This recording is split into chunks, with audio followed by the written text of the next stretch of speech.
Hello and a very warm welcome to today's live stream. My name is Ozair and it is 3 o'clock in the afternoon in the UK and it's time for a bit of Google Ads. Every weekday at this live stream, every weekday at 3 o'clock on a Tuesday and a Friday, I go live on YouTube, LinkedIn, Facebook, and Twitter. And I cover topics such as Google Ads, video ads, YouTube, digital marketing, anything and everything to help you generate more leads or sales online. Now, today I'm going to cover a very hot topic, a topic or a campaign which is the buzzword at the moment, which is called the Performance Max. Everybody's talking about it. Some love it, some absolutely hate it because everything what we've learned in Google Ads has been turned upside down. And the reason I say that is we've been taught and told by experts, gurus, by Google itself that search ads, display ads, video ads should be kept separate. They've got different metrics, they're for different stages of the funnel. And all of a sudden, now Google has thrown all of these in one campaign.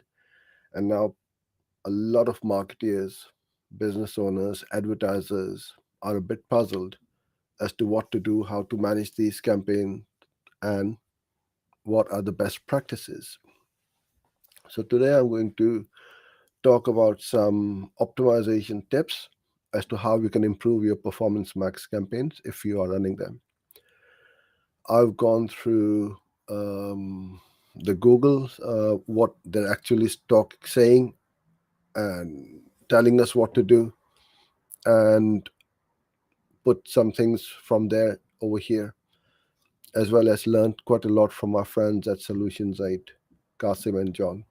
They have really mastered Performance Max, and I've also put some of their um, teachings into a little document over here, which I'm going to start going through in a minute. But before I start, if you are new to these sessions are very informal and friendly. I'll cover the topic first, and then towards the end of the session, I'm going to answer any questions which have been put across to me, either in the chat box or descriptions on Facebook or LinkedIn, and try my best to answer them for you.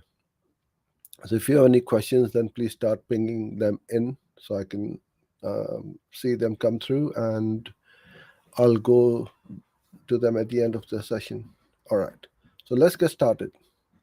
So what are the best performance or best practices for Performance Max? So just to give you a little bit of idea as to what this is, Performance Max combines best-in-class automation technologies across bidding, targeting, creatives, and attribution. This is really important. These are the things which they mention to help you drive growth in conversions and value. So both in conversions and conversion value, and it's designed to perform across a wide variety of range of marketing objectives and media channels. So as I said earlier on, everything is thrown in one. These ads are going to run on search, display, or Google Display Network, video, Gmail, and the smart shopping is also going to be sunset, and shopping ads are going to run via Performance Max. So when we say we, it is Google recommending this. We recommend utilizing the following best practices to properly set up max performance or performance max campaigns to achieve success and help further optimize results if needed. So whilst I was reading and going through these best practices, I was also very pleasantly surprised that there are different best practices for lead generation, for offline sales, for online sales, and so on. So I've separated these out And these best practices right now, which you see on the screen, are for all businesses. I just want to make sure that you guys can see this properly. Yes, you can. So that's fine. Okay. So with Performance Max, you need to be a bit patient. You can't just let it run, start a campaign, and expect miracles or running straight right off the bat. It will take a bit of time. And Google recommend that allow at least 6 weeks for the machine learning algorithm to ramp up and have sufficient data to compare performance. Now, if you're running on a small budget, let's say $30, $50 a day, this is going to take a bit of time. And the reason why they need this much time is because it is doing a lot of things, a lot of heavy lifting: text ads, display ads, video ads. So you need to let it run. Don't switch them off after a few days or a couple of weeks or so. You need to allocate certain budget as your testing budget. Otherwise, you will never know what you can be achieving through Performance Max.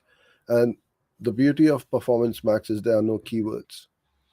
It's all audience based, and it's on signals, which Google has, the data they have got.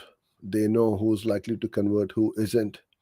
So a lot of the heavy lifting is done by Google itself. So if you get confused by different keywords, match types, how much to bid, and all that, everything is taken away from you, and you just focus on the creative bit, which is creating ads. And during this session, you're going to see a lot of emphasis is on creatives. Add at least 5 versions of text assets, i.e., 4 headlines, 5 descriptions to your asset group. So instead of ad group, they name it as asset group. Add at least 5 versions of image ads. Oops. Of image ads or image assets, including the 1200 by 1200 pixel image to your asset group. I should have also added one more, which is the video. It will also accept video ads in there. So put in the text ads, image ads, and the videos. I believe it will accept 5 videos, up to 5 videos, which need to be hosted on YouTube. So you must upload them to YouTube and then paste the YouTube URL in the ad. Use as many assets as possible so the machine has got a lot of data to learn and get all these signals from. Use relevant audience lists as signals to speed up machine learning ramp up. So that's the only way you can target, by using the audience list or custom segments you can create, you can upload, you can create as many custom segment list as possible, but you must start to use and utilize your audience list over here. Um, Utilize Google as conversion tracking rather than analytics conversion import to track video views across device conversions. So that's what this is as per Google's best practices. Utilize Google as conversion tracking and not analytics. Now we've got some different best practices for online sales which are non-shopping, because you can also run shopping ads as well. Um, so the campaign setup again is powered by machine learning, enhanced machine learning by giving as much data to help you drive great results for your business. Use remarketing list, custom intent, customer match, and customer match similar audiences as signals. We haven't tested a lot on this similar audience, customer match similar audience. We will be, because Google are saying, but then Google will say that use customer match or similar audiences.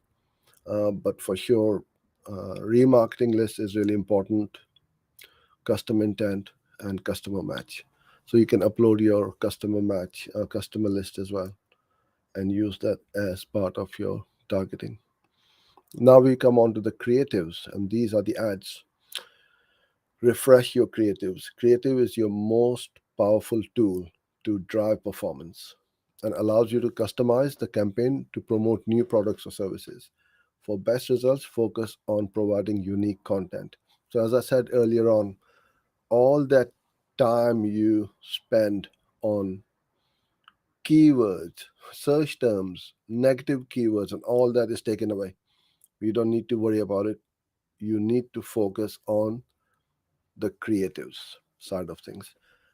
The better the ads, the better the campaign is going to perform, the better the results is going to be. So I think our job as marketeers is going to change a lot, and a lot of agencies are feeling and getting worried that okay, so easy to set up, are we going to be out of business or are we going to lose our jobs? In my humble opinion, the answer is no, because this bit, which is the creative bit, is where business owners will struggle. They are going to throw a few headlines, a few images, maybe a couple of videos, and that's it. They are not going to refresh or change the creatives to test what's happening and what's not happening. So, this is where you, as a marketer, can come in and be very creative to keep testing different creatives and see what results you're achieving. Now, this was really interesting. Google is specifically saying this for weekend sales. Start the campaign 2 to 3 weeks in advance. Then refresh your creative frequently to move from more generic store creative to sales focused creatives. This strategy will allow you to do time based promotions without compromising performance. Now, I haven't got any data to back this statement up, but if Google is saying so, you need to pay attention to that. Customers look to visual sources online for inspiration about what to buy. Use visual inventory to target new customers. Now, visual images, inventory are images and video. So, again, they're saying use them. Don't, because you've got three assets you can put in an ad: text, image, video. If you're not using image or video, you're only using a third of the inventory which it can put out. Reporting. Ad strength can be found during ad creation and in a new column in Google Ads. The metric ranges from poor to excellent. So you want to have the ad strength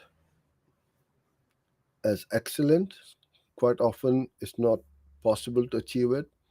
Even good is better than poor, but definitely don't have your ad strength as poor because you're going to get poor results.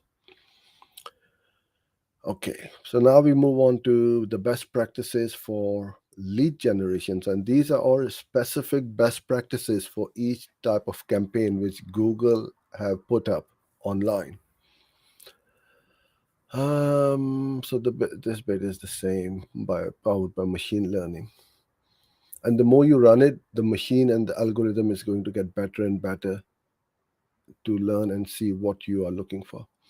Enhance machine learning by giving as much data as possible, and throughout um, Google's best practices, this is they keep on saying this: give as much data as possible to help the machine learning and algorithm to drive great results for your business, right? Use remarketing list, custom intent, customer match similar audiences as signals. Okay. For lead generation, use offline conversion import or enhanced conversions to correctly value conversions. Now, this again is extremely important. Now, let's say you are in the business of generating leads for mortgages, dentists, insurance, and people like them. What they are saying is just don't track the conversion lead as a conversion.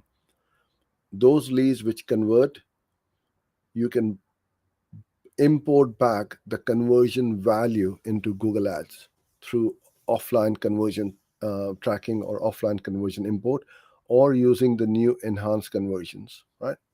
Because what we are talking about over here is the not the we're not tracking conversion cost per conversions. We are talking about the return on ad spend, which the machine wants to know which leads or which what type of signals are giving you the best conversion value. So whatever sales you are achieving by converting those leads, we bring it back into Google Ads. So this is a must which we need to do on Google Ads so that we can help the machine learn faster and give us better results. Okay, bidding and conversion goals. So import offline conversions regularly, right? Use value based bidding strategies to correctly value offline and online conversions. So they are paying a lot of emphasis on offline conversions as well. If using max conversions or TCPA bid strategies, select the deepest funnel conversion action that has sufficient frequency and set the TCPA accordingly. Mark other leads or conversion goals as observation only. Again, so let's say I have a funnel which I'm driving traffic to as an opt in to watch a webinar. And then from a webinar, we're asking clients to book a sales call. My sales call is that deepest funnel conversion, not the top one, which is the opt in, where we're just getting the name and the email. So usually we would just optimize for that because the more opt ins we have, the more uh, booked booked sessions we're going to get, right? So what they are saying here is also extremely important and interesting that you select the deepest funnel conversion action that has sufficient frequency. So what they're saying is you need to have these booked sessions or booked calls on a regular basis and not just once every few weeks or every now and then. You need to have the frequency of those conversions or the book calls quite frequent. And this is why you need more budget because the more budget you have, the more conversions you're going to get. So, from my experience running Performance Max at $10 a day or £10 a day may not help you if you've got a webinar funnel. And then what they're saying is mark other lead conversions like the opt in or the top of the funnel leads as observation only. So we're not optimizing it for that. Okay, creatives. Follow the asset groups best practices. Use the ad strength indicator to determine if an asset group is set up for success or not. Add more assets as your marketing message evolves, or new assets to continue to capture additional users. It keeps saying the same thing again, keep evolving, keep changing the messages and create your creatives. More assets means more potential ad formats that can be created for different channels and users. Make sure your image assets meet the highest quality guidelines.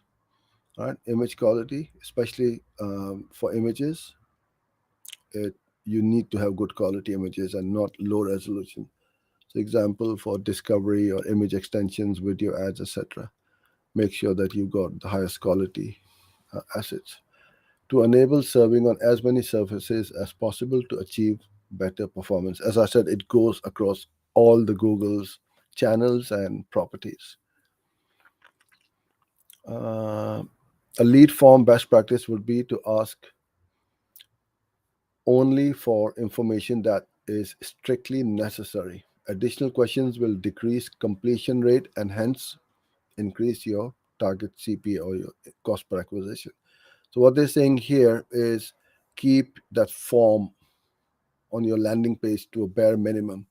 Don't have long forms to fill. People don't fill them up, especially on a mobile, which will then decrease your conversions and increase your cost per conversion. Again, they say refresh your creative. Creative is your most powerful tool to drive performance.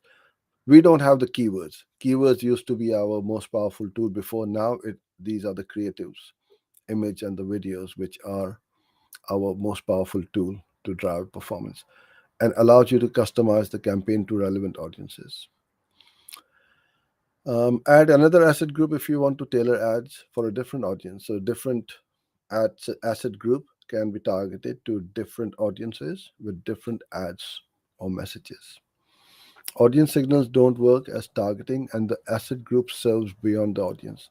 But still, it's important to have the right assets tried to the right audience signals. For best results, focus on providing unique content. Again, is the content, the images, and the videos got to be different. Don't just use stock images and so on. And this is what they're saying, got to have unique or different content. Okay, reporting ad trend can be found during ad creation and ranges from poor to excellent, and you want that to be as close to excellent as possible. Okay. Um,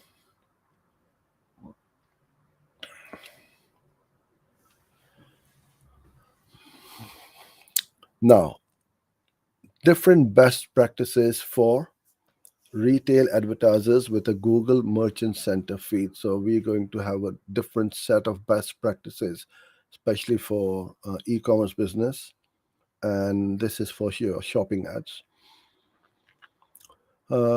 Testing Performance Max campaigns.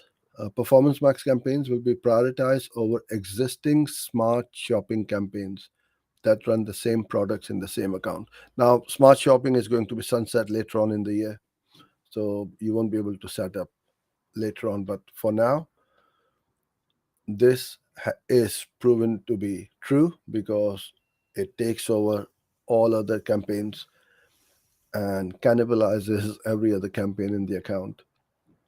But it also gives the better or the best results as well. When your Performance Max campaign starts to run, the spend in those shopping campaigns will significantly decrease. So don't be alarmed that your shopping campaigns have stopped working because everything is being switched over to PMax.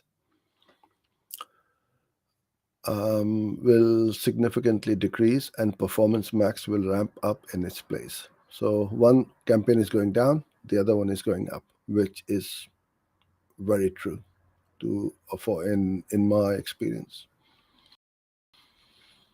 To minimize performance ramifications, you should set up similar budgets for your Performance Max as that of your existing smart shopping campaigns to ensure Performance Max can ramp up to those previous shopping inventory. So give similar budget to Performance Max. Once your PMax campaign is up and running, you should ideally pause your smart shopping to ensure Performance Max can successfully take it over. So once the transition has happened, it's up and running, performing as per your expectations, then you can switch to your smart shopping off. Google doesn't need those signals from smart shopping anymore. Your Performance Max campaign may take 2 to 3 days to ramp up and take over smart shopping campaign inventory entirely. So give it a bit more time. I think this is um, very less. It takes a bit more time than that, in my opinion. Ideally, a week or 10 days, and then it starts to take over the smart shopping completely. Okay, listing group overlap. So by it means Google recommend that each asset group target different products. So it could be products from A to L in asset group 1 and products M to Z in asset group 2. Now we move on to the best practices for store visits or offline sales. So we've got the campaign setup, which is the campaign duration. You need to let it run for a bare minimum 30 days. And for store visits optimization, the campaign must be set up within an account which is already active and eligible for store visits, because store visits is not eligible for every account, right? You got to have your account whitelisted for store visits, and the number of business locations per account needs to be 10 business locations as a bare minimum. Account ID or campaign setup. The requirements and recommendations are at an account level. If required, you can create multiple campaigns as long as the requirements are met at an account level. Example, you can create 5 individual Performance Max campaigns with each assigned $200 budget per day, 2 stores each, and 30-day campaign duration. So you can set these up like that. Reporting visits will be reported by individual store location. So every store will have its own report and provided per store performance insights to your customers. When assessing the success of the campaign, compare against the other performance oriented campaigns with the same conversion action. So, if a competitive benchmark is required, compare to other offline media, i.e., print, radio, flyers, TV, or any other offline media which you may be running with the similar or same objectives. So, I hope this gave you an insight as to how we can optimize um, our Performance Max campaigns and what are these best practices for each type of businesses, be it lead generation or e-commerce. So I'm running out of time today as I've got some other calls to hop on, so I won't be able to take any questions today, but I will be back on Tuesday with some more Google ads. So till then, have a great weekend and thanks for joining in, and I look forward to seeing you then. Bye for now.